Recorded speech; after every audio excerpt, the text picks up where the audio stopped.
ang mga kwento ng pag-ibig, kwento ng buhay, at kwento ng pag-asa dito sa Barangay Love Stories. Love Stories.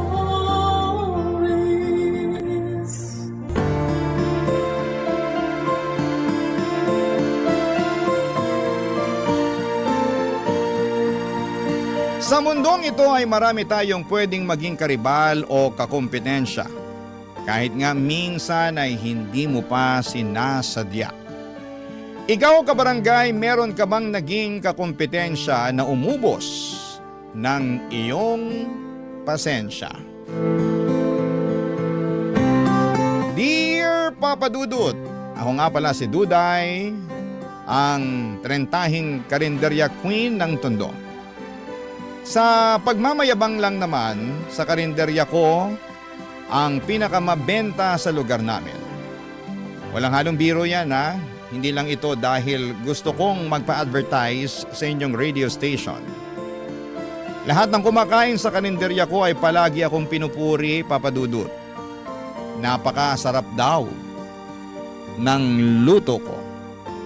Talo pa yung mga mamahaling resto na di aircon sa mall. Marami na akong suki na pabalik-balik. Kahit malayo pa ang lugar nila sa pwesto ko, Papa Dudut, at bata pa lamang ako ay inaral ko na nga ang mga putahing laging binibenta sa karinderya. Adobo, sinigang, ginisang ampalaya, afritada, maski na ang torta. Sa tulong ng lola ko ay nalaman ko ang pasikot-sikot sa pagkakarinderya. Pamana rin kasi sa akin ang karinderyang ito ng lola ko. At mula noong namatay siya, ipinangako ko sa sarili ko na sasukses pa rin po ito. Kahit na wala na siya. Na nagawa ko naman, Papa Dudut. Sa awa ng Diyos at sa suporta ng kapwa ko 30 best friend na si Mel, Papa Dudut.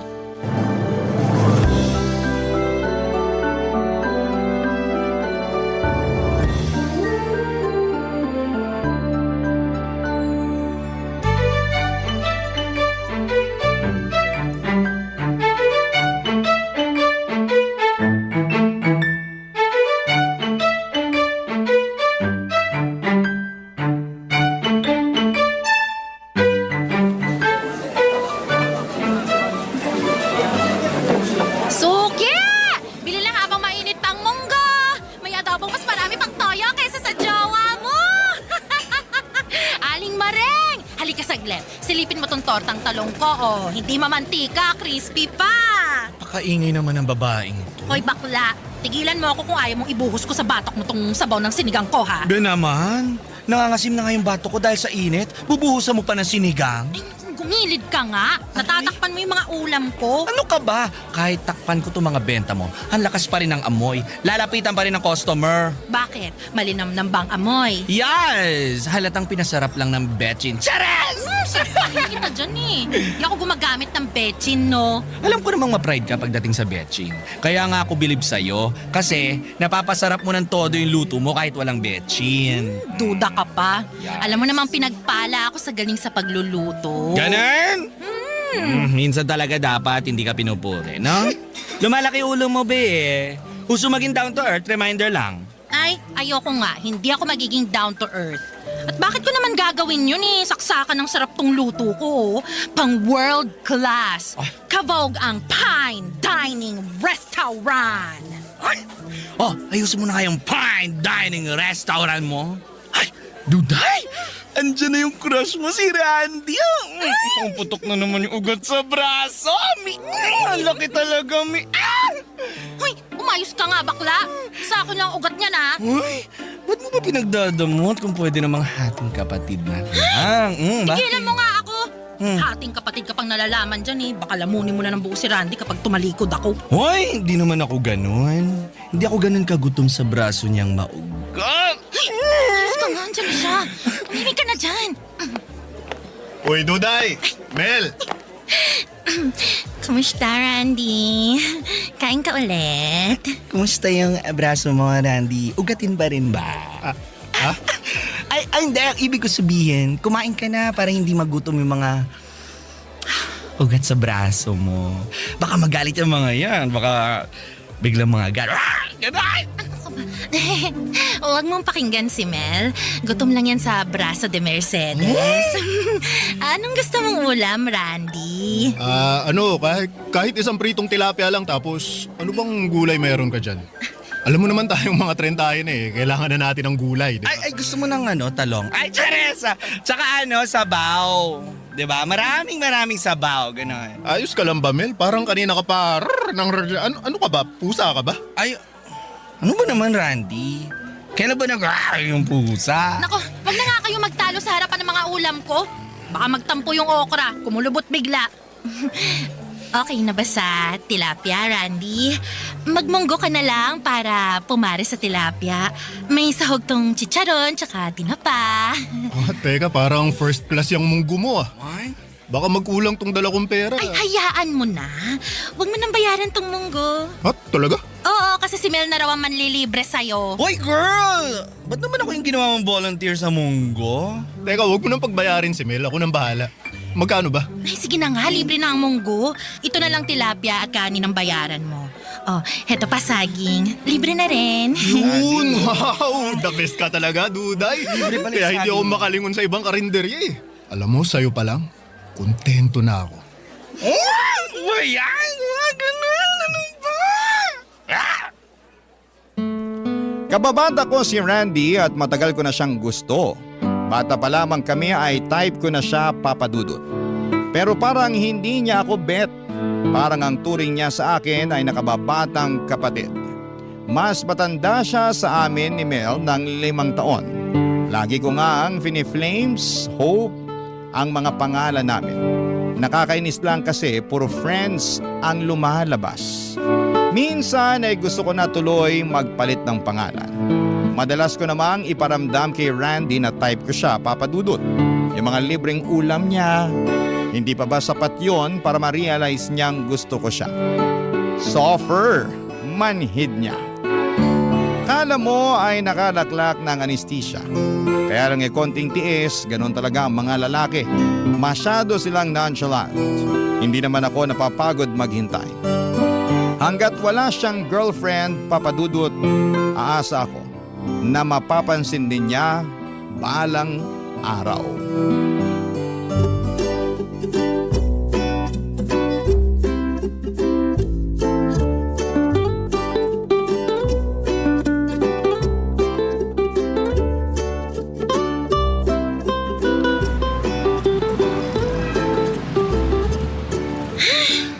Bakit kaya ang tumal ng benta ko? Di naman holiday. Pero bakit walang kumakain dito sa karinderya ko? Duday! Duday!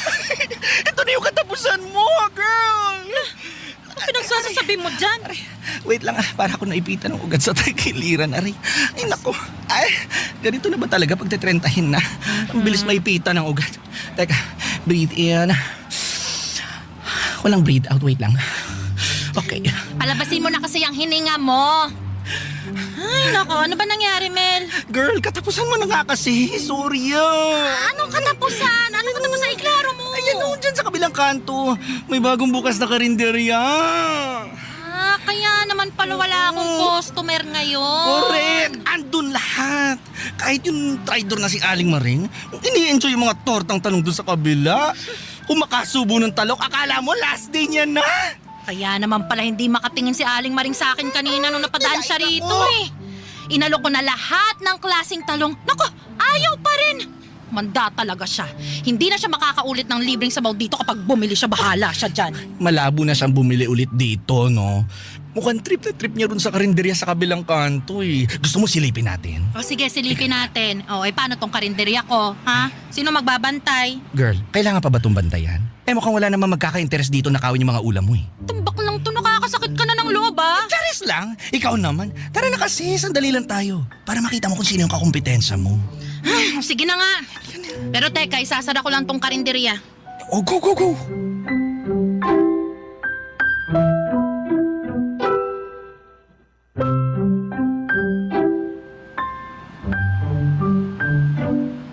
Yan ba? Yan ba yung karinderyang tatalo sa akin? Sa garahe lang naman siya nakapwesto. Halatang mainit. Hindi presko katulad ng sa akin. Pero te, tingnan mo. Mukhang preskong-presko ang sexing tindera. Ang nipis na spaghetti strap. Tingnan mo yung shorts. Di ba yung mga ganyang shorts ay ginagamit lang sa Boracay? Bakit yung ginagamit sa pagbebenta? Kaloka naman to. Girl, kaloka ba o inggit ka lang? Hoy, ba't naman ako maiinggit sa kanya? Hindi ko kailangan magpakita ng singit at kuyukot para mangingganyo ng customer. Pero sis, mukhang effective. Tingnan mo, oh. Kung makatitig sa hita niya yung mga lalaking customer niya, naku, parang hindi na nila kailangan ng extra rice, oh. Busog na yung mga matay. Dinadaan lang pala sa pagpapaseksi ang laban. Magsasawa rin yung mga lalaking yan, no? Hindi habang buhay, mabubusog sila sa tingin. Babalik din ang mga yan sa akin. OMG! Si Randy ba yun? Siya nga! Siya nga! Traitor! Matapos kong ilibre ng ulam at saging, tapos bigla magpapatukso doon sa harot na tindera? Girl, kita mo yun? May pahawak pa sa brasong ate mo. Ay, pinisil niya yung ugat ni Randy sa braso. Kita ko yun! Akin yun! Akin yan, Kailangan nating malaman kung sinong mahaderang tindera na yan. Don't worry, I got you, sis. Lintik lang ang walang ganti. Wala siyang karapatan sa ugat ni Randy. That's mine. Anong mind atin yon? Yes, ate yan.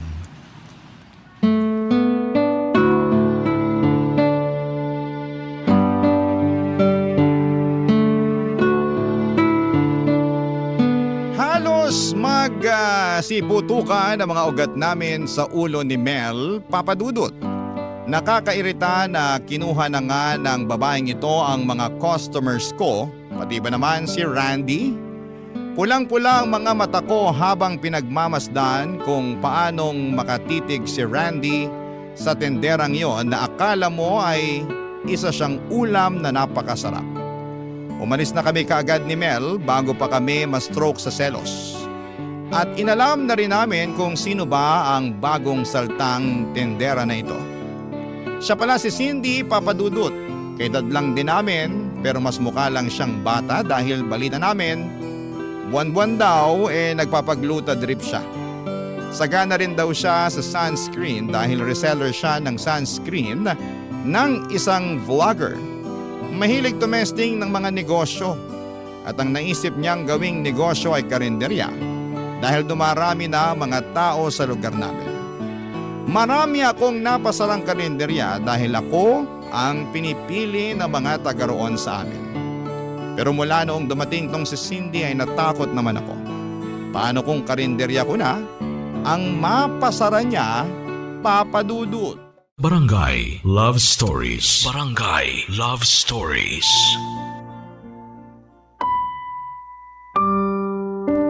Habang tumatagal ay nagiging matumal na ang benta ko sa karinderya. Dati ay konti na lang ang natitirang ulam sa pagsasara ko sa karinderya, pero mula nang nagbukas si Cindy ay ang dami kong ulam na hindi nabibenta. Ang ending ay kailangan ko tuloy ibenta kinabukasan para lamang hindi masayang. Minsan napapanisan na rin ako ng mga ulam. Lugi ang negosyo. Nakakainis talaga ang Cindy na yan. Lumipat na kasi sa karinderya ni Cindy ang mga dating parokyano ko at karamihan ay mga lalaki na walang ibang gusto kundi ang makita ang paspaghetti strap ng hitad na kakumpetensya ko. Hindi naman siya maganda. Totoo, maputi at makinis lang siya. Magkaroon lang talaga siya ng pimple sa pisngi, mawawala na ang apil niya. Sure ako doon, Papa Dudut.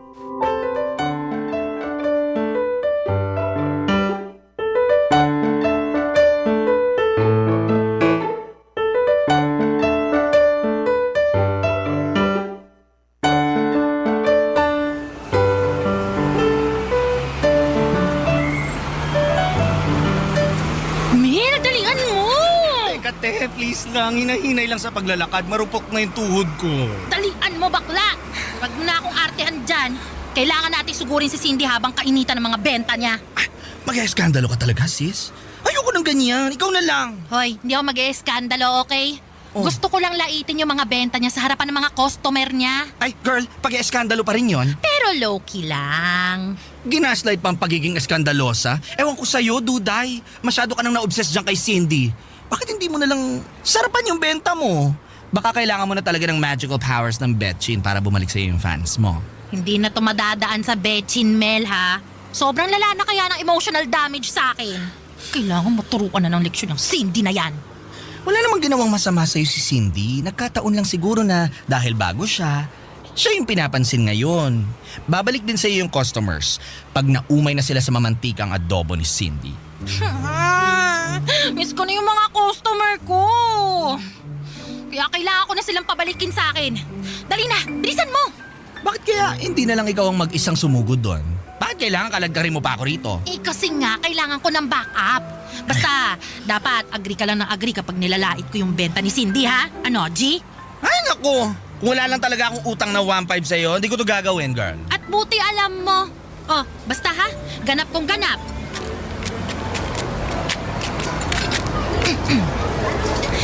Hi! Bagong bukas tong karinderya nyo. Hello! Yes po. Kakabukas lang pero kita nyo naman. Talaga namang dinudumog at pinipilahan at siguradong hindi tinipid. Hindi ka mabibitin at siguradong babalikan dahil pasok sa panlasa. Wow, para ako nanonood ng reels sa social media ng food vlogger. Maraming ang food vlogger ang pumupunta rito para lang i-vlog tong mga benta ko eh. Ay, kaya nga kami andito kasi food vlogger din kami. Talaga? Oo. OMG, go! Vlog lang kayo. Ano bang channel nyo? Secret muna. Malalaman mo na lang mamaya. Baka kasi masya ka sa dami ng followers ko eh. Is that true? Ay, exciting to ah. Teka, ito. Pinagmamalaki ko tong tortang giniling ko. Yan yung pinipilahan dito eh. Talaga ba? Asa na yung camera nyo? Para ma-video nyo na bago pa dapuan ng langaw. Hindi, kasi kailangan muna naming matikman bago na naming i-video. Para kung di masarap, di namin sasali sa content. Naku, ngayon palang i-video nyo na kasi sure akong masarap na masarap yan. Ay! Sige nga, tikman natin. Siguro marami kang imbak na mantika, no? Ha? Bakit? Kasi parang pinalangoy at binabad mo sa mantika tong tortang giniling eh. Tsaka bakit ganon? Parang di naman lasang tortang giniling to. Ewan ha. Pero parang ilang beses mo lang ginamit tong mantika mo sa iba't ibang prito. Lasang tuyo nga to eh. Ang kati sa dila. Teka, patikim nga ako. Hindi naman tuyo na lasahan ko, pero lasang sinigang. Ba't ang asim? Ay, alam mo, nalasahan ko rin yung asim. Pero hindi asim ng sinigang eh. Parang Parang asim ng panis na ulam. Ay, girl! Ano ba to? Bakit mo kami pinapakain ng panis, ha? Poster ka, no? Naku, ipopost ko na to. I-record ko. Para sabihin ko sa inyo bagong luto yan ha. Kaninang umaga ko lang prinito yan. Ano? Kaninang umaga lang ba? Pero bakit parang last week pa? Oo nga. At saka girl, may mga murang mantika naman eh. Bili ka na lang kaysa sa nagre-recycle ka ng mantika. Excuse me? Lakas mambintang ha? Bakit? Nakita mo na ba ang kusina ko para sabihin na paulit-ulit ako sa mantika ko ha? Hindi ko na kailangan makita ang kusina mo. Lasa pa lang nitong torta mo eh. Alam ko ng isang buwan bago ka magpalit ng mantika. Tara na nga, Mel. Hindi ka na. Hindi deserve ng 5-star review tong karinderya ng babaeng to. Tsaka! Gigil na gigil si Cindy habang patuloy ang pagsatsat ko sa benta niya, papadudot. Napapatingin na rin ang mga customer niya at parang nag-aalinlangan na sa mga binili niyang ulam. Mabuti na lamang at wala roon ang mga nakakakilala sa akin na customers ko. Kaya malakas ang loob kong tarayan si Cindy dahil wala siyang malalaman tungkol sa akin. Kampante ako ni after nung ginawa kong eksena ay dadayuhin na muli ang karinderya ko. Pero nagkamali ako, papadudot. Mas lalong tumumal ang benta ko. Masama ang loob kong nilagyan ng betchin ang ulam ko. Kahit na tipong nagkandahilo-hilo na ako sa pagtikim ng ulam na may betchin. Mahina kasi ako sa betchin pero tiniis ko yon para mahatak ulit ang customers ko. Pero walang nangyari. Kaya naman ginamit ko na ang pinagbabawal na technique. Nagsuot na ako ng mga damit katulad ng suot ni Cindy, Papa Dudut.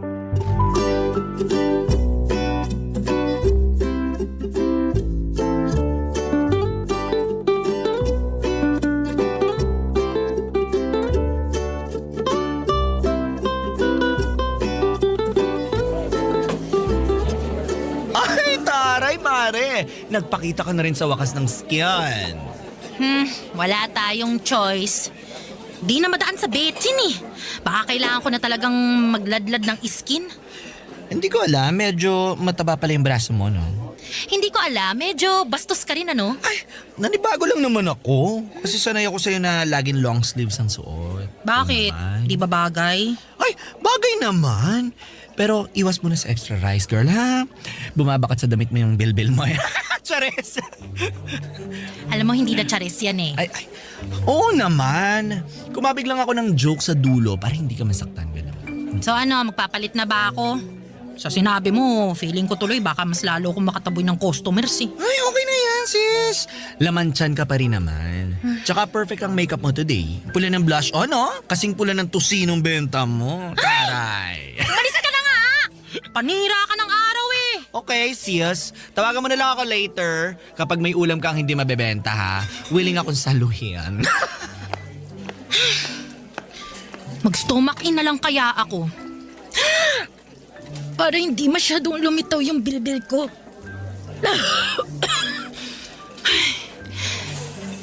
Hirap naman nun. Mag-shawl na lang kaya ako para itago yung puson ko. Ay, nakakainis! Duday! Ay, anak ka na pala ka! Duday, may kausap ka? Barandi, nakakagulat ka naman eh. Ano yan, kinakausap mo bang sarili mo? Hindi! Ko-compute lang ako. Huwag kang ano dyan. Ano bang kailangan mo? Ano, syempre, bibili ako ng ulam sa'yo. Oh, bakit ngayon ka lang bibili dito, ha? Namiss kong ulam mo eh. Baka ang sabihin mo, na-miss mo yung mga libreng ulam ko. Di ka na makakalibre ngayon. Wala pa akong benta. Naku, hindi naman ako magpapalibre. Namiss ko lang talaga tong mga luto mo. Pabalot ako nung lechong paksiw tsaka itong pusit. Pati na rin yung ginisang upo, ha? Mukhang marami kang pera ngayon ah. Dati isang ulam ka lang palagi tapos ngayon 3 putahin ha. Natakam lang ako bigla nung makita ko eh. Uy, teka. Naka-makeup ka ba? Ha? Napansin mo ba? Konti lang yung pinahid ko. Try lang naman. Grabe ngayon lang din kita nakitang nagsuot ng sleeveless ha. Tapos hapit pa. Napadaan kasi ako sa DV nung isang araw. Bumili ako ng mga bagong damit. Ano, bagay ba? Yung shorts mo rin ang iksi. Nagpapakita ka na ngayon ng legs ha? Ano yan? Uy, ano ka ba? Kunting skin lang naman tong pinapakita ko eh. Hindi ko naman kasi pwedeng ipagdamot. Sarap ng tawa nito, sapakin kita. Oh, bakit ka ba tumatawa? Ay, wala. Ay, naalala ko lang kasi yung waitress na tinable nung tatay ko dun sa beer house dati.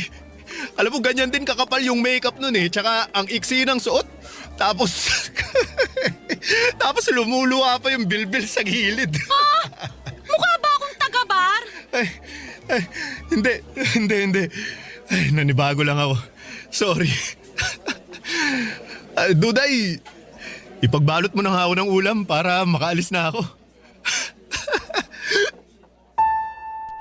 Na-hurt ako sa sinabi ni Randy, Papa Dudut. Okay lang kung si Mel yung mangdaot ng itsura ko. Hindi ako masyadong apektado pero noong si Randy na yung gumawa, ang sakit pala. Kasi gusto ko siya. Gusto kong ma-impress siya sa pagbabago ko. Pero parang nilait niya ako at ang buong pagkatao ko nang tumawa siya ng sobrang lakas. Nakakainsulto at hindi ako makalaban sa kanya noon. Kasi pinaglalaban ko ang tampo sa puso ko. Bakit kay Cindy okay lang siya na makitang nakasuot ng makeup at hapit na hapit ang damit ng hitad na yon? Pero bakit sa akin ang laking issue? Na-insecure tuloy ako lalo sa sarili ko at mas nakaramdam din ako ng takot dahil bukod sa mga naagaw na customers ni Cindy, Abay baka maagaw na rin niya sa akin si Randy kapag tumagal pa. Barangay Love Stories. Barangay Love Stories.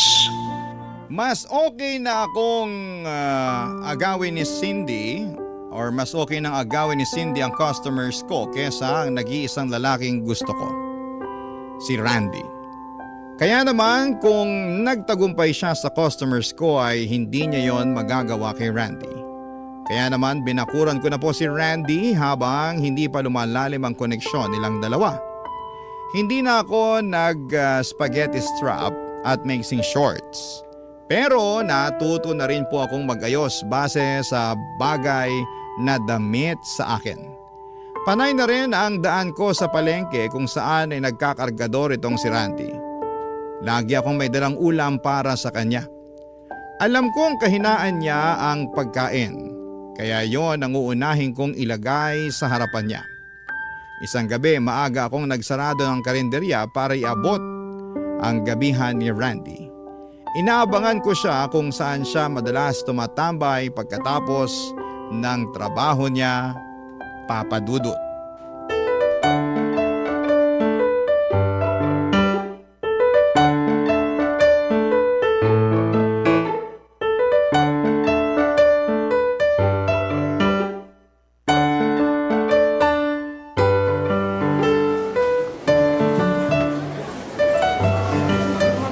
Girl, kanina pa tayo naghihintay dito ah. Nagsasebo na yung bibigay mong tapa kay Randy. Wait lang kasi. Parating na rin yun. Biyernes yun kaya maraming pinabuhat sa kanya na gulay. Ay, nako, gutom na ako. Alam mo, pumunta ka na lang sa bahay mamaya. Kunin mo lahat ng ulam na gusto mo. Basta, shut up ka lang dyan. Ha? Yeah. Ay, si Cindy yun, di ba? Saan? Ay, siya nga. Hindi ako pwede magkamali sa suot niyang spaghetti strap. Grabe, no? Ay, Barbie arms. Tingnan mo yung braso, ang payat. Ano naman ang point mo dyan? Baka gusto mong iuntog kita sa biceps ko. Psst, huwag ka maingay. Mukhang palapit dito. Hi! Nandito pala yung mga peking vlogger. Hi! Andito rin pala yung peke ang puti. Gluta drip pa more. Wow! May stalker pala ako. Inggit ka lang kasi ako may pang-gluta. Eh ikaw? Hindi ko kailangan ng gluta kasi proud morena ako. Ah, morena ka pala. Akala ko kasi libag lang yan. Mel! Ay! Sorry sis, ang benta kasi nung sinabi niya. Ang benta nung sinabi ko, no? Mas mabenta pa kaysa mga benta sa karinderya mo, Duday. Wow! Sino ngayon ang stalker, ha? Kilala mo ako bigla? I'm flattered. Well, mula nung siniraan mo ang mga luto ko, inalam ko na rin kung sino ka. Reyna ka pala ng betchin eh. Gumagamit lang ako ng betchin para kalabanin ka. Oh, sobrang triggered ka ba sa akin, girl? Ah, dapat lang, no? Ako na ngayon ang reyna ng karinderya sa atin. Kaya wag ka nang lumaban, nakakaawa ka lang. Hoy! Ako pa rin ang reyna ng karinderya, no? Bago ka dumating, trono ko na yon. Baka nakakalimutan mo. Napapalitan ng reyna kapag humihina na. Ito na nga, oh. Unang atak ko palang bagsak ka na. Spaghetti strap lang ang laban, pero nilangaw na bigla ang mga ulam mo. Kawawa ka naman, oh. Sobra ka na, ha? Kabago-bago mo lang umasta, pero... Ulap ka! Napakagaspang ng kamay mo! Walang paras pa! Ganon na! Sasabunutan kita sa bahay! Diyos ko, ano ba tunay? Tunay, tama na! Ulo!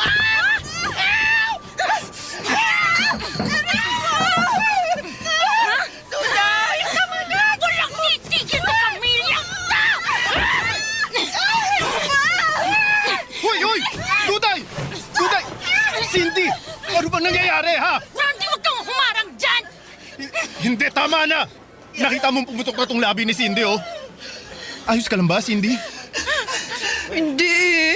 Super sakit. Dito, sa lips. Aray! Dito sa lips. Di ka naman ganyan kanina. Plastic! Malandik! Hindi ka Mel, talaga dito! ilayo mo na nga si Duday. Baka magkasakitan pa sila lalo, eh. Halika na, Duday! Awat na! Tinurog mo na kayong uso, oh. Halika na!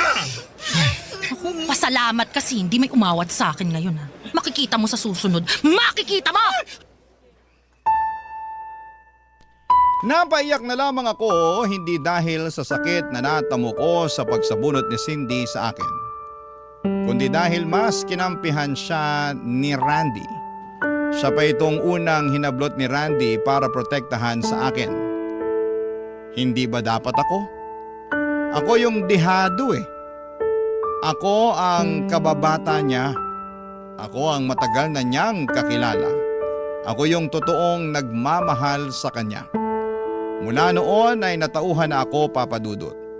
Ayoko nang mahalin si Randy, hindi naman niya masusuklian yon. Nakakasama lang ng loob dahil sa dinami-rami ng taong pwedeng makuha ni Cindy. Kay Randy pa siya nagwagi talaga. Sinubukan ko mag-move on at nag-focus ako sa pagluluto. Inaral ko ng mabuti ang pag-improve ng pagkain ko kahit walang betchin. Kahit na hindi pa ako nakasuot ng hapit na damit. Nag-work naman, Papa Dudut. Unti-unting bumalik ang mga customers ko at balita ko ay humina na rin ang karinderya ni Cindy, pero wala na akong pakialam noon. Ang focus ko ay sarili ko.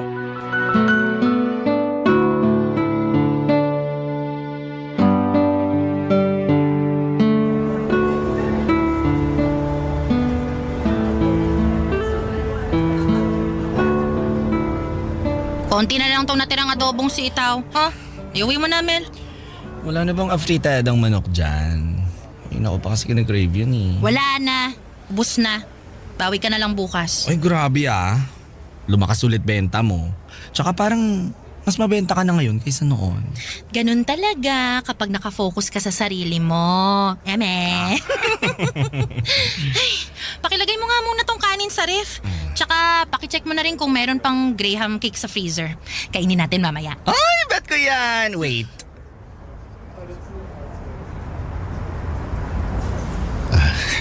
Hi, Duday. Sarado ng karinderya ko. Bumalik ka na lang sa Cindy mo. Ay, galit ka pa rin ba? Isang buwan mo na akong iniiwasan. In-unfriend mo pa ako sa social media. Bakit? Deserve mo naman eh. After mong kampihan sa Cindy kaysa sa akin, ano sa tingin mo? Gusto pa kita maging friend sa social media? Sige na naman, Duday. Huwag ka nang magtampo. Eto, may dala akong ulam para sa'yo. Oh, Para kang tanga. Dadalhan mo ako ng ulam mula sa ibang karinderya? binili ko yan kay Cindy. Hindi ka pa rin talaga tapos sa pananakit sa akin, ano? Talagang dinala mo pa rito yung ulam ng hitad na yon?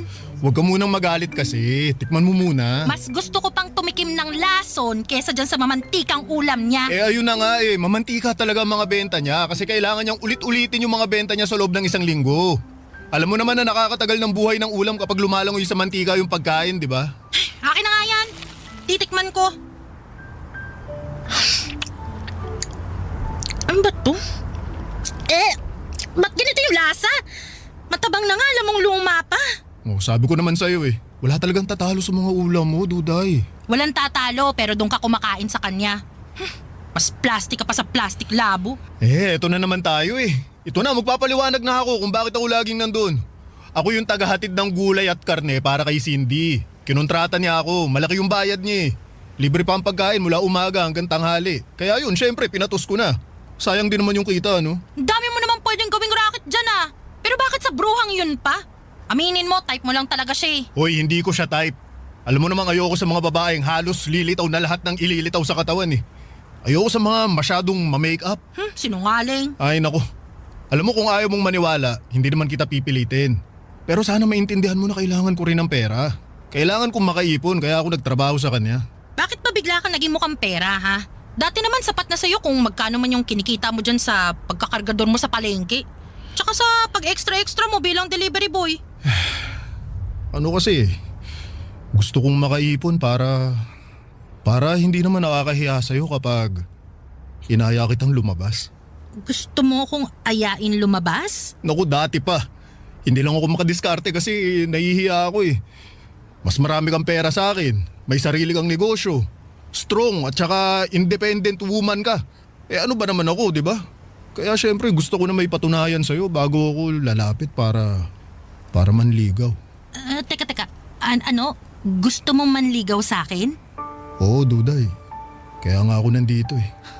Kasi may sapat na akong ipon para hindi naman nakakahiyang lumabas tayo. Para may mabili ako para sa'yo kapag nagturo ka na ng mga gusto mo kapag namasyal na tayo. Sinungaling ka. Hindi yan true eh. Si Cindy talaga yung type mo, di ba? Ay nako, ayaw pa rin maniwala. Duday, ikaw ang gusto ko. Pwede ba tayong lumabas at kumain sa fine dining restaurant?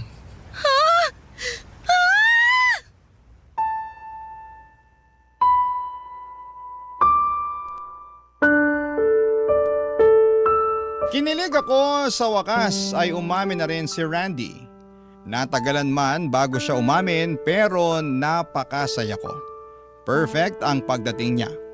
Kung kailan nag-let go na ako sa kanya ay saka naman siya lumapit. Kung kailan nag-focus ako sa sarili ko ay saka naman siya nag-focus sa akin.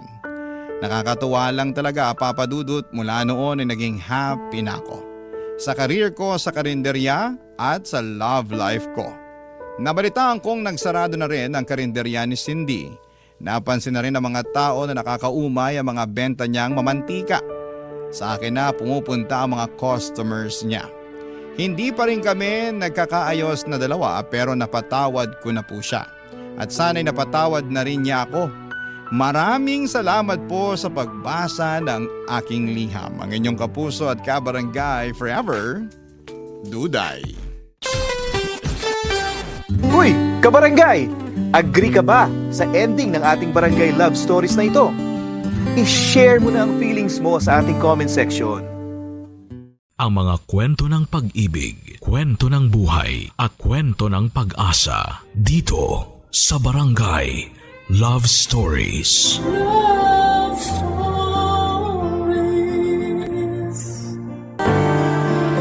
Masarap balikan ang kwento ng una nating pagmamahal. Yung unang beses na nagtagpo kayo pero masakit din palang balikan. Lalo na't hindi kayo nakaabot sa dulo tulad ng inyong mga pinangako. Ikaw, kabarangay, naaalala mo pa ba ang first love mo? Dear Papa Dudut, ako nga pala si Lexie, 35 years old, single, 10 taon na akong walang karelasyon. Hindi dahil walang nanliligaw kundi dahil ayoko nang sumubok ulit. Ang first love at first boyfriend ko na si Brad, ang siyang huli ko na marahil na pag-ibig. Naging kaklase ko siya noong college, 18 years old pa lamang kami noon. Sa ganong edad na rin kami nagkamabutihan at nagkaroon ng relasyon. Iba talaga ang first love kapag binabalik-balikan mo. Ang sarap sa pakiramdam na malasap, yung unang kilig at unang yakap mula sa kanila. Pero marahil yun din ang pinakamasakit. Lalo't hindi mo mapaghahandaan at maikukumpara ang pakiramdam oras na matapos na kayong dalawa. Kaya siguro after ni Brad ay hindi na ako nagkaroon ulit ng karelasyon. Natakot na akong masaktang muli, Papa Dudut. Sa paglipas naman ng panahon ay nakalimutan ko na rin si Brad. Naging busy na rin kasi ako sa trabaho at ibang bagay na nagbibigay sa akin ng saya. Tulad ng hiking at camping tuwing day off ko. Kasama ko madalas ang kabatch ko noong college at best friend ko na si Jam. May karelasyon na si Jam pero nasa ibang bansa. Kaya madalas pa rin kaming magkasamang dalawa at marami pa rin kaming oras para magbonding. Isa sa bonding namin ay yung buong araw kami sa bahay ng bawat isa. Tamad day lang. Walang ibang ginagawa. Nakahilata lang habang passive na nanonood ng telebisyon o nakikinig sa radyo sa inyo, Papa Dudut, habang nagpapapak ng mga junk foods at ibang comfort food namin.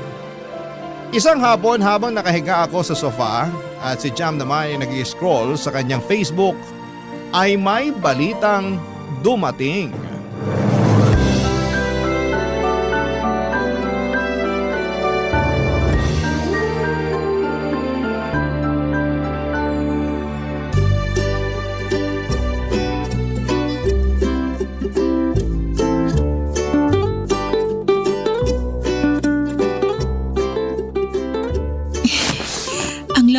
ganitong sofa mo, Jam. Kapag ayaw mo na to, bigay mo na sa akin ah. Swap tayo sa kama mo. Sa'yo na yung sofa ko, akin na ang kama mo. Hoy, pamana pa sa akin ng lola ko yung kama na yun, no? Hindi pwede. Swap ko na lang sa 1 dosenang sardinas tong sofa mo. Baka gusto mong ipukpok ko sa ulo mo yung 2 can opener ko. Ay, wala na akong pakialam sa sinasabi mo. Sobrang relaxing nitong pwesto ko. Sige, galit-galit muna tayo. Mag-scroll lang muna ako sa Facebook ko. Okay, OMG! mag-scroll ka lang dyan. Huwag ka nang maingay. Magpa-power nap ako eh. Lexi! Ano yun? Lexi! Ano nga? Engaged na si Brad! Brad. Yung ex mo! Yung first love mo! Kaklase natin sa college! Yung… Jam, kilala ko si Brad. Kumalma ka nga. Eh bakit parang ewan yung sagot mo riyan? Bakit ganyan ang reaction mo? Kasalanan to ng sofa mo eh. Masyadong nilambutan. Okay ka lang? Obvious ba? So, hindi? Lapit ba ako sa'yo? Damayan kita? Ha? Para saan? Kasi ang sakit kaya kapag nalaman mong nakahanap na ng the one yung one great love mo. First love ko lang si Brad. Sobra ka namang mag-assume na siya yung one great love ko. Hindi ba? Kasi sa pagkakaalam ko, ilang taon mo siyang iniyakan. Nung nalasing ka at nag-relapse, sabi mo siya ang greatest love mo. At ipapaalala ko lang sa'yo ha, 10 years na, pero hindi ka pa rin nakahanap ng kapalit ni Brad dyan sa puso mo. Handa kong ipagpalit si Brad sa sofa mo, girl. Nagpapanggap kang okay, no? Bakit naman ako magpapanggap na okay? Eh hindi naman na kailangan kasi okay na okay ako. Kaya please, hayaan mo na lang ako mag-power nap. Sige, kung yan ang makakatulong sa'yo para hindi maramdaman ng pain mula sa engagement ng first boyfriend mo, go lang! Hay naku, Jam. Naka-move on na ang lahat sa amin, ikaw na lang ang hindi pa. Kasi alam mo naman na naging president ako ng fans club nyo nung college tayo, no? Ay, akala talaga namin, kayo na yung magkakatuluyan. Ang daming signs noon na hindi kami match. Ewan ko ba sa inyo kung bakit iniisip niyong magkakatuluyan kaming dalawa? Pero ang dami ring signs na kayo ang endgame ng isa't isa. Saksi ako kung paano kayo magmahalan dati Wag ako, girl. Kita ko lahat. Ramdam ko ang pagmamahalan yung dalawa ni Brad. Sagad sa buto.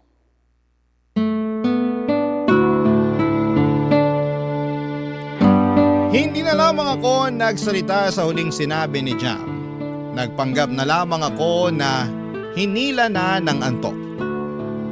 Nakapikit na ako noon at piniling huwag nang harapin pa si Jam. Baka kung ano pa ang masabi nito at baka kung ano pa ang maalala nito sa nakaraan namin ni Brad. Pero sa pagsapit ko or pagpikit ko ay bigla naman akong hinila ng nakaraan. Kung saan ay magkasama pa kami ni Brad. Tulad ng nasabi ko sa inyo, 18 years old lamang kami nang magkakilala. Napunta siya sa block section namin ni Jam. Nakatabi sa upuan, nakipagkilala siya sa akin kasi kailangan niyang humiram ng ballpen at humingi ng papel. Wala kasi siyang dalawang kahit na ano maliban sa kanyang sombrero. Yun ang simula ng naging close kami ni Brad. Kasama siyempre si Jam at lagi na kaming magkakasama kada subject, lagi kaming magkakatabi. Siguro doon kami na-develop ni Brad. Dahil lagi kaming magkasama. Mas nakikita ko nang malapitan ang gwapo niyang mukha, makinis at palangiti siya. Habang ako naman ay hindi makatingin sa kanya sa tuwing tumititig siya sa akin at sinasabihan ako ng maganda. Lagi niyang pinapansin ang namumula kong tenga. Tinanong niya noon kung bakit namumula ang tenga ko at ang sabi ko ay dahil sa init ng panahon. Pero ang katotohanan, namumula lang ang tenga ko kapag katabi ko siya. Kasi kinikilig ako at umahalo pa sa hiya ko sa tuwing magdidikit ang braso niya sa akin, Papa Dudut.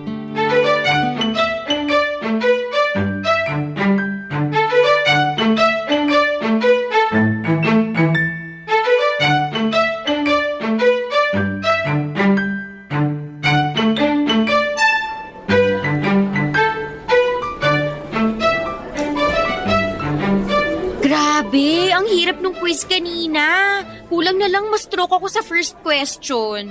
Grabe si Ma'am Cruz. Walang patawad magpaputok ng ugat sa ulo. Ayos naman Hindi naman ganun kahirap. Hindi ka lang siguro nag-review. Hindi nga, pero sana naman pang hindi ng review-friendly yung quiz na ginawa niya, no?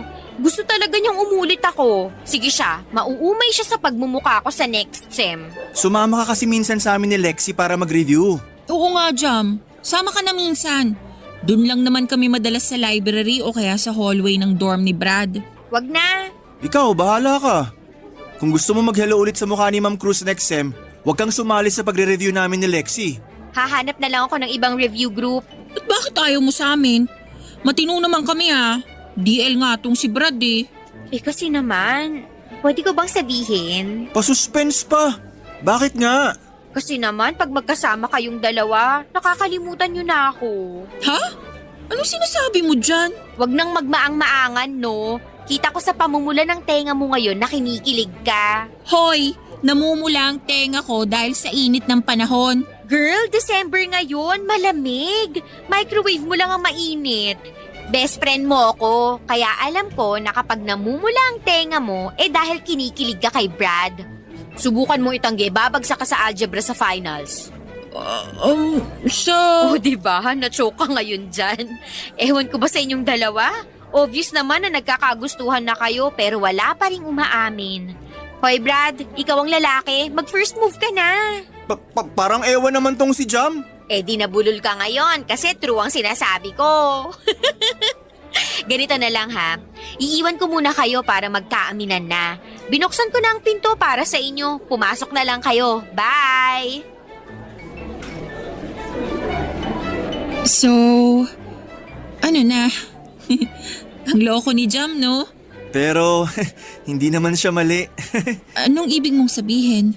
Mukhang alam na ng lahat pero tayo na lang yung hindi. Ha?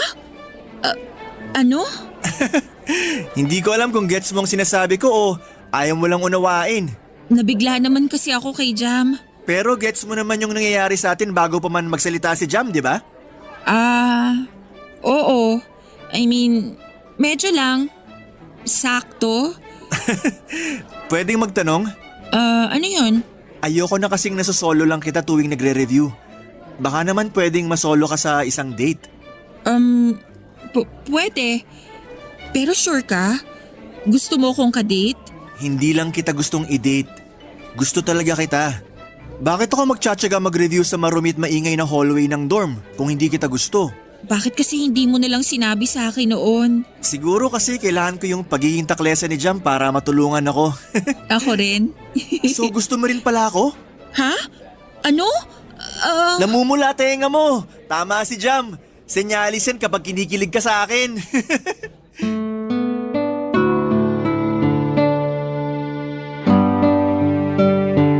Mga padudot, hindi na ako nakatanggi sa sinabi ni Brad. Totoo naman kasi, bakit pa ako magdi-deny? Sinumbong na ako ng tenga ko. Ngumiti na lamang ako sa kanya bilang pagsagot ng oo. Ang saya ni Brad, papadudot. Napatalon pa ito at ang first date namin nangyari noong hapon na yon. Sa isang maliit na kainan lang malapit sa campus namin. Bihirang estudyanteng pumupunta roon dahil pangmatanda raw ang mga bentang pagkain. In-order namin ang large size special bibingkang bigas at dinuguan na may siling labuyo. Para sa amin, mas perfect na i-partner ang dinuguan sa bibingka kesa sa puto. Na-enjoy namin ang araw na yon. Pinicturean pa ni Brad ang pagkain namin at nag-selfie kami at pinost niya sa Facebook niya. Ang mga nakakita papadudot ng post ni Brad na yon ay kinantsawang kami. Lahat sila'y natuwa dahil finally daw ay umamin na kami sa isa't isa. Nagbiro pa yung iba at sinabing nagpustahan pa sila na sa huli ay magiging kami rin. Nangunguna sa pang-aasar noon si Jam. Ano pa bang inaasahan namin siya yung tulay namin ni Brad, papadudot. Malaki ang pasasalamat namin kay Jam. Dahil kung hindi dahil sa kanya, papadudot, ay hindi kami magkakaaminan sa nararamdaman namin. Higit sa lahat ay hindi matutupad ang first date namin. Ang first date na nauwi sa first relationship namin ni Brad. Walang kasing saya ang unang relasyon at ang unang pag-ibig. Lalo na't maswerte kong natagpuan yon kay Brad. Pero tulad ng ibang first love, hindi rin naman kami pinalad na magkatuluyan. Papa Dudut. Barangay Love Stories. Barangay Love Stories. Sa paglilikot ng utak ko pabalik sa nakaraan, ay hindi ko maiwasang makaramdam ng kirot sa puso ko. Hindi ko yon pinaalam kay Jam at sinolo ko yon tulad ng mga nangyari sa nakaraan. Gusto kong umiyak dahil malinaw pa rin sa aking alaala ang lahat. Ewan ko ba kung mas naging malinaw ba ang lahat ng alaala ko kay Brad dahil sa nabalitaan kong ikakasal na siya o talagang hindi naman lumabo yon ni minsan. Sadyang maayos ko lang na naitago sa aking baul ng alaala ang aming nakaraan. Muli naglakbay ang utak ko noong 20 years old na kami ni Brad.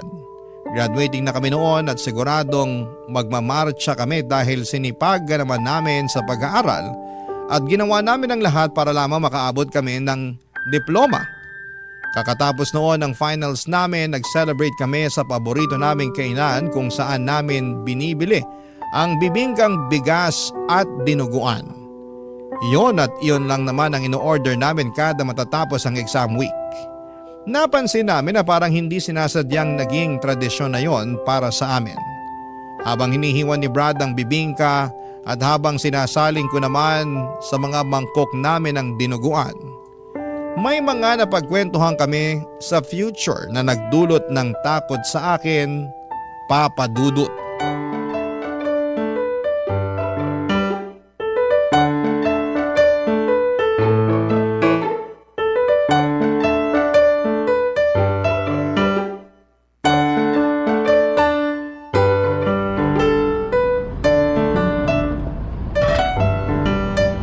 Pakidurog mo ng maigi ang siling labuyo ha. Kailangan ko ng anghang sa dila ko ngayon. Bakit naman? Grabe yung panlalamig ng dila ko kanina sa exam natin. Parang na mental block ako bigla. Etos ka. Ikaw, mami-mental block? Ang talino mo kaya palagi. Na mental block nga ako kanina, seryoso. Ewan ko rin. Siguro dahil sa tuloy-tuloy na puyat. O paano mo naman nalagpasan yung pagka-mental block mo? Tiningnan lang kita. Bolero? Dudurugin ko naman tong labuyo eh. Hindi mo na kailangan bilugin yung ulo ko, no? Seryoso nga. Kanina nung pinagpapawisan na ako sa kaba, tumingin lang ako sa'yo. Tapos ang kalmado mo lang na sumasagot ng exam. Kumalma ako bigla. Tapos hindi pa ako nakontento. Bigla akong inimagine ang future natin. Future natin? Oo. Hindi mo ba nai-imagine ang future nating dalawa? Paano mo ba nai-imagine ang future natin? Simple lang. Dalawang versions yun eh. Yung unang version ng future natin, andito tayo sa lungsod. May mga trabaho tayo na malaki ang sahod.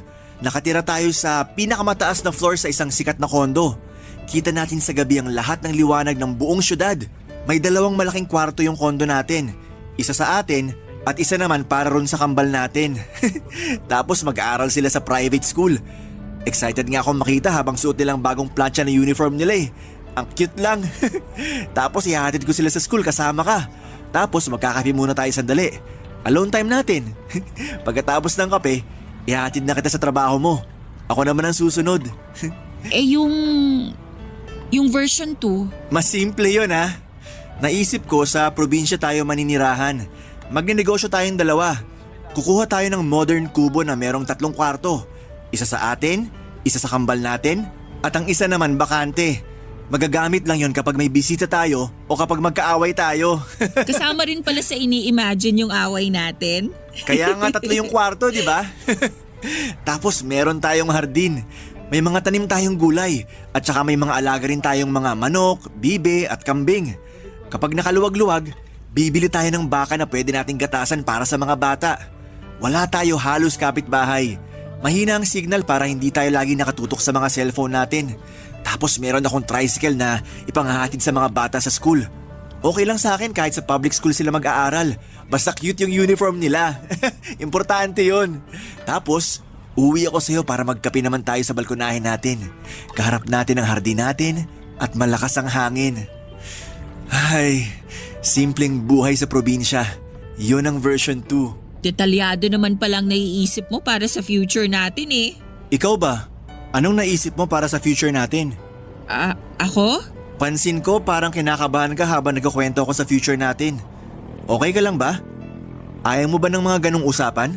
Hindi naman. Kaya lang Hindi mo ako nakikita na kasama mo sa future? hindi ah. Kung meron man akong siguradong nakapinta sa future ko, ikaw yun. Pero ano? Pero tayong dalawa lang nandun. Madilim ang paligid pero magkasama tayo. Walang mga anak, walang bahay, walang trabaho. Basta tayong dalawa lang. Ewan ko kung bakit ganun pero… Shh! At ayos lang yon. Ang importante kasama mo ko. Kahit saan pa yan. Kahit tayong dalawa lang. Basta andun ako at ikaw. Bakit ang swerte ko sa'yo? Kasi tinutumbasan ko lang kung gaano ako kaswerte sa'yo. Halos maiyak ako sa sinabi ni Brad, Papa Dudut. Niyakap ko siya dahil sa panginginig ko. Hinalikan niya ang ulo ko para mapakalma. Sinabi niyang wala akong dapat na ipangamba dahil sisiguraduhin niyang magkasama kami hanggang sa pagtanda. Doon ako kumalma, Papa Dudut. Doon ko naramdaman na sigurado na talaga ako. Sigurado ang puso ko na siya na ang kasama ko hanggang sa dulo. Hindi ako magagaya sa mga magulang ko, lumaki sa chaotic or magulong pamilya. Ang mga magulang ko ay walang araw na hindi sila nagtalo at nagsakitan. Lahat yon ay pinakita nila sa harapan ko. Hindi nila ako itinago sa kwarto habang nag-aaway sila o pinalabas man lang. Sinadya nilang makita ko ang sakitan nila para pumili ako kung sino ang aking kakampihan. Napaka-unfair na makita yon ng isang bata. At kapag nag-aaway sila, ako ang nadadamay. Hindi ako nakakakain o nakakapasok sa school dahil mas inuuna nila ang sarili nilang mga issue. Kaya natuto akong maging independent sa paglaki ko. At lagi akong takot sa tuwing nakakaramdam ako na may gusto na ako sa isang tao. Agad kong nilalayuan dahil biglang nagpa-flashback ang gulo ng mga magulang ko noong bata pa lamang ako kapag may nagugustuhan ako. Maliban na lang syempre kay Brad. Siya lang ang nakapagbura ng mga pangit na ala-ala na yon. Kaya sa kanya ako sumugal. Kaya nga hanggang sa makagraduate na kami at makahanap ng trabaho kami pa ring dalawa. Magkasama rin noong nagsisimula sa mababang posisyon sa trabaho hanggang sa ma-promote kami at maging kabilang sa mga boss ng pinagtatrabahuhan namin. Kaka 25 years old lang namin noon. At tulad ng dati, sinelebrate namin ang achievement na yon sa pamamagitan ng pagkain ng paborito naming bibingkang bigas at maanghang na dinuguan, Papa Dudut.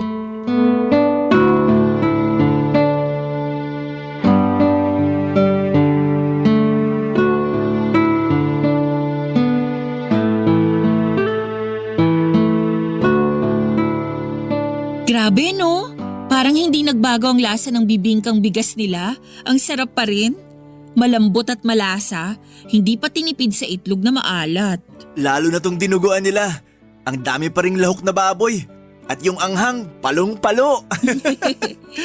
Tradisyon na talaga natin to, no? Kapag may bagong milestone sa buhay natin, dito tayo palagi. Kahit na afford naman natin kumain sa mas mahal, dito pa rin tayo sa nakasanayan na. Bakit pa tayo kakain sa mahal? Lasang mahal na nga tong bibingkat dinuguan. Hindi pa nakakasawa. I-save na lang natin ang pera natin para sa mas importanteng bagay. Oo naman, tulad ng hiking, camping at sa pag-travel natin. At syempre sa future family natin. Future family? Ay, napaaga ata ako ng banggit. Anong ibig mong sabihin? Lexi. Brad. Alam ko hindi natin napag-usapan ulit ang tungkol sa future natin. Pero gusto ko lang simulan natin na mapag-usapan ulit. Pag-usapan hanggang mapunta sa totohanan. Brad. Ano to? Unang beses pa lang na nakatabi kita sa theology class natin. Alam kong yun na ang hudyat ni Lord na ikaw na yung itatabi niya sa akin habang buhay. Hanggang ngayon kahit ilang lubak na yung nadaanan natin, matibay pa rin tayo. Hindi pa rin tayo bumibitaw sa pagkakakapit sa isa't isa. At salamat kasi nagtitiwala kang hawakan yung kamay ko para makadaan na tayo sa future na hinanda ni Lord para sa atin. Kaya ngayon, dahil hawak mo pa rin ang kamay ko, magpapasalamat ako sa'yo. At kapalit nun ang pangako na habang buhay, hindi ako bibitaw sa'yo. Lexi, mahal ko. Handa mo ba akong samahan sa future? Hindi. I'm sorry. Natatakot ako. Hindi. Sorry ulit. Lexi! Mahal kita, Brad. Pero hindi mo ako maiintindihan eh. Hindi. Magulo to. Magiging magulo to balang araw. Mag-aaway tayo. Mapapagod ka sa akin. Maghihiwalay tayo. Masasaktan ako. Hindi ko kaya yun, Brad. Hindi. Huwag mo akong pakasalan, please. Para hindi tayo umabot sa ganun. Please. Hindi tayo aabot doon. Maniwala ka. Pero bakit umabot doon ang mga magulang ko? Bakit hindi sila umabot tulad dun sa pangarap mong future sa atin? Bakit hindi sila naging masaya?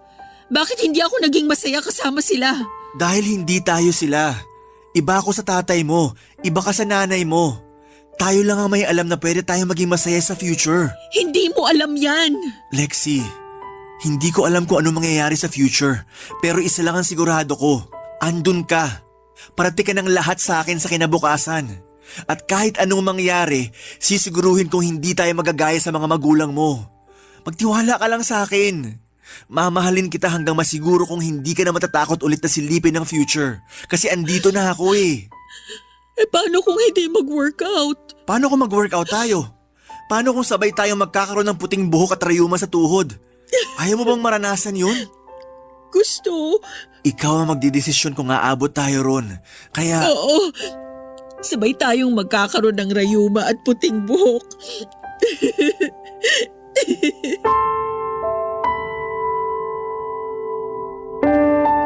Rayuma at puting buhok. Ewan ko kung anong meron sa mga salitang yon pero bigla kong nakita ang itsura namin noon sa future. Parehong matatanda na kami at mahihina pero malakas pa rin ang pagmamahal para sa isa't isa. Yun ang nakita ko, Papa Dudut. Kung dati madilim at tanging kami lang ang magkasama. Pero nagkaroon ng kulay ang future namin sa paningin ko. Simple, payapa at masaya. Yon ang tatlong pakiramdam na nakasulat sa aming kinabukasan. At yon ang pinagdasal kong mangyari nang pumayag ako sa wakas. Napakasalan si Brad. 6 na buwan lang ang hinintay namin para maikasal. Ganon lang kaiksi ang preparasyon sa pag-iisang dibdib namin ni Brad. Hindi namin pinatagal yon dahil gusto lang namin ang simpleng kasal sa paborito naming simbahan. Kasama ang mga importanteng tao sa buhay namin, ganap na 4:00 ng hapon. Isang makulimlim na Sabado, kompleto na ang mga bisita. At nakaabang na sa labas habang nagkwekwentuhan. Si Brad nasa loob na ng simbahan at nagtatanggal ng kaba. Pero halata sa mukha ang saya, ako na lang ang hinihintay pero hindi ako dumating. Pinili kong hindi sumipot sa araw kung kailan pinangako ko ang habang buhay kay Brad. Barangay Love Stories. Barangay Love Stories. Tinakasan ko ang kasal namin ni Brad, Papa Dudut. Sa kwarto pa lang ng hotel kung saan ako nagstay ay kita na ang saya sa mukha ko. Wala na akong ibang gustong mangyari noon kundi ang makita na si Brad at makasama na siya sa panghabang buhay. Pero ginulo lahat ng iyon ng mga magulang ko. Sinugod ako ng nanay ko sa kwarto para isumbong ang tatay ko at nahuli raw niyang may ka-text na ibang babae ang tatay ko. At imbes na magpaliwanag, nagalit ito at saka sinakal at sinampal ng ilang ulit si nanay. Nakita kong nagdurugo na ang gilid ng labi ni nanay dahil sa bigat ng sampal ni tatay. Pinaretouch ko ng makeup niya sa makeup artist ko para hindi mahalata ang pangingitim ng basag niyang labi. Lumabas ako saglit para tawagan si tatay. Nang sinagot ni tatay ang tawag ko ay galit itong sinumbong ang pagiging bungangera ng nanay ko. Sinabi niyang hindi na raw siya pupunta sa kasal ko kung dadalo rin si nanay. mamili raw ako sa kanilang dalawa kung sino ang makakasama ko sa altar. Papadudot ng hina akong tinapos ang tawag. Hindi ko na alam ang nangyari basta pumasok ako sa loob ng kwarto at saka kinuha ang wallet ko. Hindi naman ako pinansin ni nanay dahil abala ito sa pag-uutos sa makeup artist sa dapat na gawin. Hanggang sa nakita ko na lamang ang sarili kong bumaba ng hotel at pumara ng taxi. Habang suot ang trahe de boda, naghatid ako sa isang bus terminal patungo sa dagat. Wala akong pakialam noon kung pinagtitinginan ako ng mga tao sa paligid. Marami ang nagtataka, Papa Dudut, kung anong nangyari sa akin. Ako bang tumakas sa kasal o ang aking mapapangasawa? Walang nakakaalam, isa man sa kanila. Nang makarating na ako sa dagat, ay napaluhod na lamang ako at saka umiyak. Biglang nagbalik ang takot ko sa future na dati namang nawala na. Bakit kailangang mangyari yon? Bakit kailangang makaramdam ulit ako ng takot, Papa Dudut?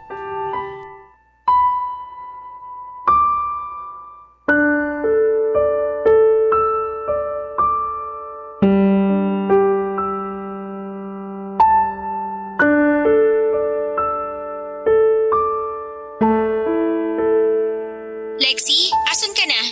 Somewhere. Please, sabihin mo sa akin kung nasan ka. Susunduin kita. Huwag ka matakot. Normal ang wedding jitters. Hindi to wedding jitters, Jam. Please, Lexi. Halika na rito sa simbahan. Hahawakan ko ang kamay mo hanggang mawala ang kaba mo, okay? Trabaho ko yun bilang maid of honor mo, di ba? Magkakampi tayo, promise. Halika na. Nasan ka na ba? Jam, I'm sorry. Lexi, andito na kasi kaming lahat. Saka gusto na naming makita kung gaano kakaganda ngayon. Ang tagal na nating pinili yung wedding gown mo, ha? Huwag mong ipagdamot yan sa amin na makita. Jam, alam mo... Lexi, ikaw ba to? Brad? Asan ka? Mahal ko, halika na. Malilate na tayo. Gusto mo ba sunduin kita? Pupuntahan kita. I'm sorry, Brad. Okay lang yun. Hindi ka dapat mag-sorry. Aayusin natin to. Sabihin mo lang kung nasan ka para alam ko kung saan ka pupuntahan. Nakausap ko na yung coordinator natin. Pwede naman daw i-adjust yung oras ng kasal. Pumayag naman daw yung simbahan. Tsaka ayos lang dun sa mga bisita. Kaya please, wag ka na mag-sorry. Okay? Susunduin na kita. Huwag mo na ako sunduin. Hindi ako sasama sa'yo. Lexi, akala ko ba? Akala ko rin eh. Akala ko kaya ko nang bitawan yung takot ko. Pero nabitbit ko ulit. Pasensya ka na ha. Parang hindi ko kasi kayang iwan yung takot. Kasi yun ang nagpoprotekta sa akin para hindi na ako masaktan ulit. I'm sorry, Brad. Yung takot mo, pinrotektahan ka niyan sa paraang alam niya noon. Pero tapos na yung purpose niya sa'yo ngayon. Kasi ako na yung bibit-bit sa'yo. Ako nang bahalang pumrotekta sa'yo. Hindi mo na kailangan yung takot kasi andito na ako. Napag-usapan na natin to, di ba? Basta tayo yung magkasama, walang lugar ang takot. Kasi kaya nating kalabanin yan, di ba? I'm sorry, Brad. Kung ano man ang nangyari kanina para mabuhay ulit yung takot mo, hayaan mo. Susolusyonan natin yan. Akong bahala. Yun naman ang pangako ko sa'yo, di ba? Akong bahala. Brad, palayain mo na ako. Kasi bigla ka na lang nawala ulit sa future ko. Biglang ako na lang ulit. Nakakatakot pero tanggap ko. Hindi na kita makita sa future. At ayoko nang pilitin na gawin yon kasi nakakapagod na. Hindi. Hindi ako naniniwala. Kasi hindi naman ako umalis para hindi mo mahanap. Kailangan mo lang ako makasama ngayon para makita mo ulit yung future natin. Yung pagputi ng buhok, di ba? Yung rayuma sa tuhod. Di ba yun naman ang end goal natin? Ang magkasama hanggang sa panghihina? Mahina na ako ngayon, Brad.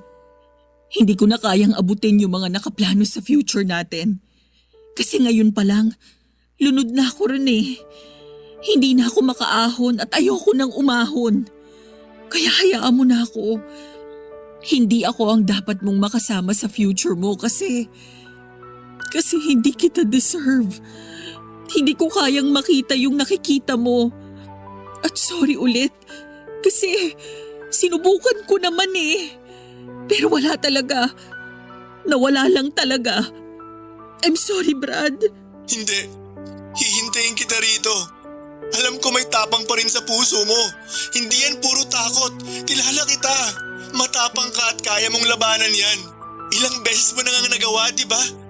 Hihintayin kita. Dito lang ako sa simbahan. Kahit umalis na silang lahat. Kahit magsara pa ang simbahan, hindi ako aalis dito.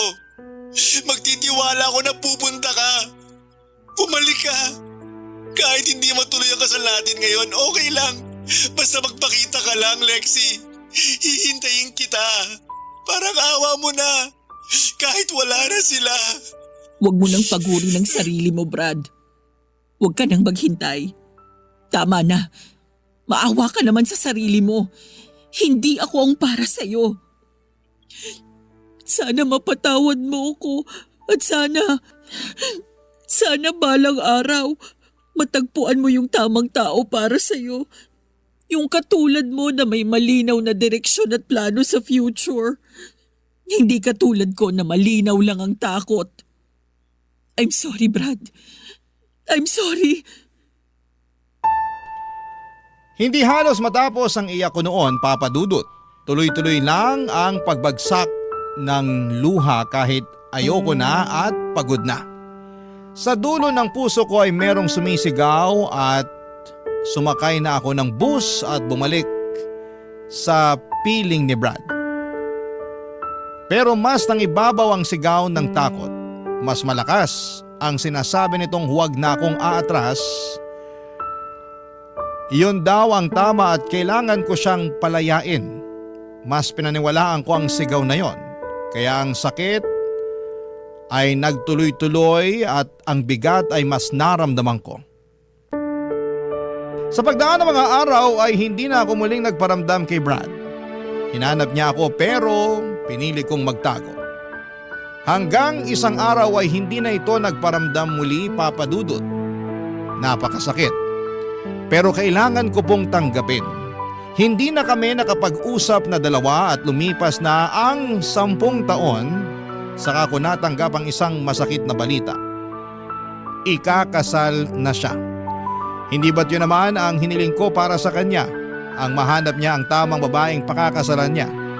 Dapat ay maging masaya ako pero bakit ang sakit pa rin kapag inaalala ko? Huminto na ako sa pagbalik sa nakaraan para na naman akong nalulunod. Parang kahapon lang nangyari ang lahat base sa sobrang lalim na sakit na nararamdaman ko. Hindi ko alam kung ano ang gagawin ko noon.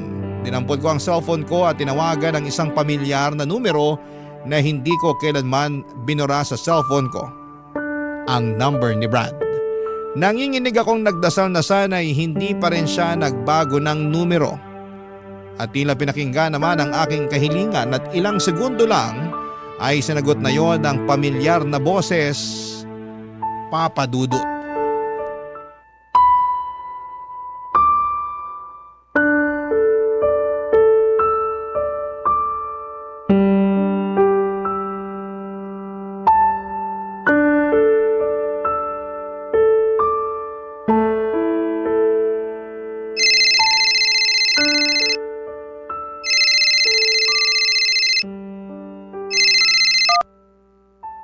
Hello, Lexi. Hi, Brad. Pinalita sa akin ni Jam. Ikakasal ka na raw. Congrats, ha? Thank you, Lexi. Hindi pa rin nagbabago ang boses mo. Ikaw din. Kumusta ka? Ayos naman. Nakakaraos pa rin sa buhay. Mabait pa rin ang Diyos sa akin. Sana sa'yo rin. Sobrang bait ng Diyos sa akin. Puro lang ako pasasalamat ngayon sa totoo lang. Halata naman. Pasensya na kung medyo inistalk ko yung Facebook mo, ha? Para lang masiguro na totoo yung sinabi sa akin ni Jam na ikakasal ka na raw. Okay lang yon. Nagawa ang Facebook para maging updated tayo sa buhay ng isa't isa. Lalo yung mga taong hindi na natin nakakasama. Lexi, huwag mo sanang masamain, ha? Bakit napatawag ka pa? Sa totoo lang, hindi ko rin alam eh.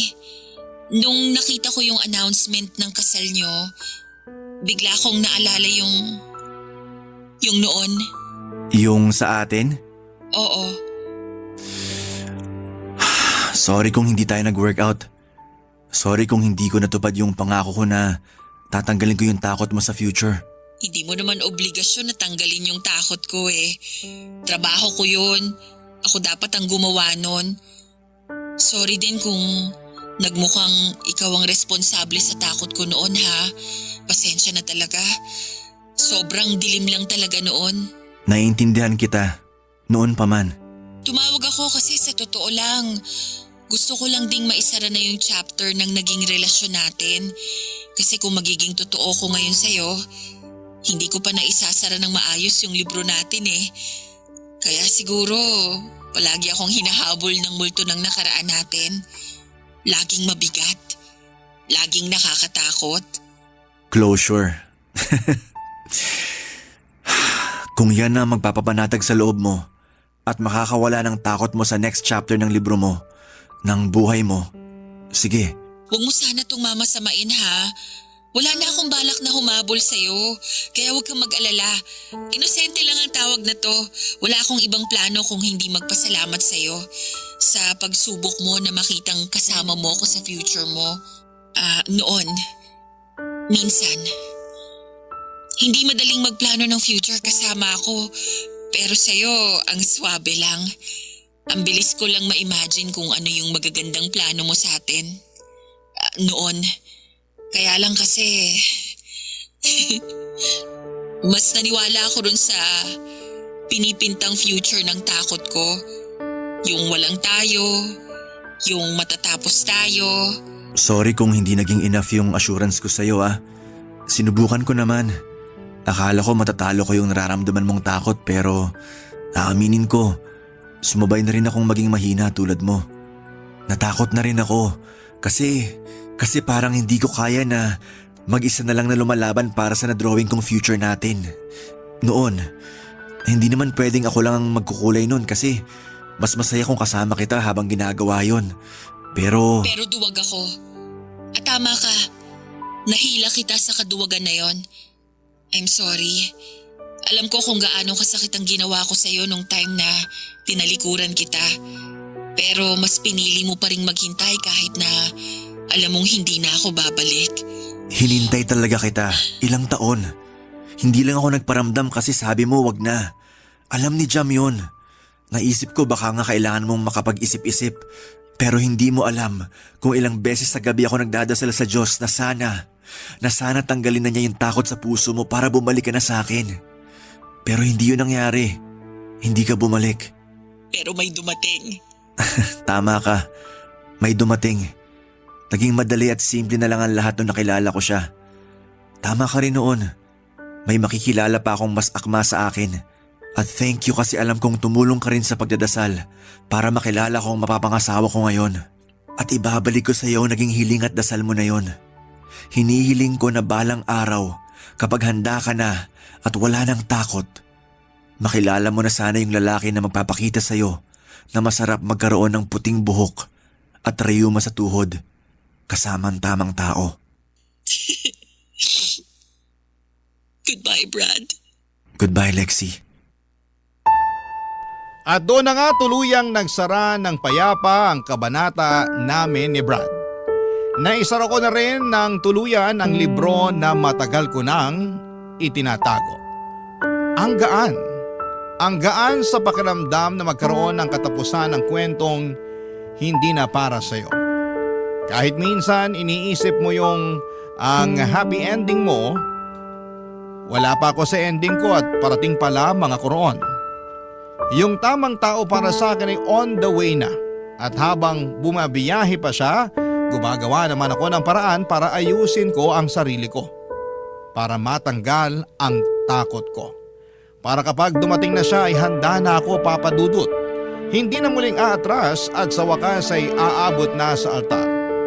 Hindi ito madaling biyahe para sa akin, pero sa pagkapit ko sa Diyos at sa paniniwala na hawak din niya ang taong nakareserve para sa akin, biglang gumagaan ang lahat.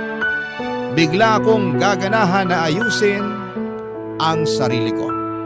Kaya para sa lahat ng mga natatakot, para sa lahat ng mga taong hindi nagkaroon ng magandang nakaraan. Hindi pa huli ang lahat. Hanggat nakakabangon ka pa, hanggat nakakahinga ka pa, may oras pa para lumaban. At huwag kang mag-alala. Nakikita ng Diyos ang iyong pinaghihirapan. Alam niya kung ilang beses kang umiyak at ilang beses kang bumangon. Huwag kang mag-alala, balang araw hindi ka na ulit masasaktan. Hindi ka na ulit iiyak at hindi mo na kailangang makaramdam muli ng takot. Kasi balang araw, andyan na siya. Kaharap mo na, kasama mo na, at naihanda na siya ng Diyos para makasama mo sa pagputi ng iyong buhok at pagsakit ng iyong mga tuhod. Marami pong salamat sa inyong lahat at sana po sa bawat nakikinig at naniniwala sa kwento ko, sana'y nakapagdala ko sa inyo ng pag-asa na hindi pa tapos ang lahat. Parating na siya, maniwala ka. Ang iyong kabarangay forever, Lexi. Ano ang masasabi mo sa ating Barangay Love Stories today? Aabangan namin yan sa aming comment section.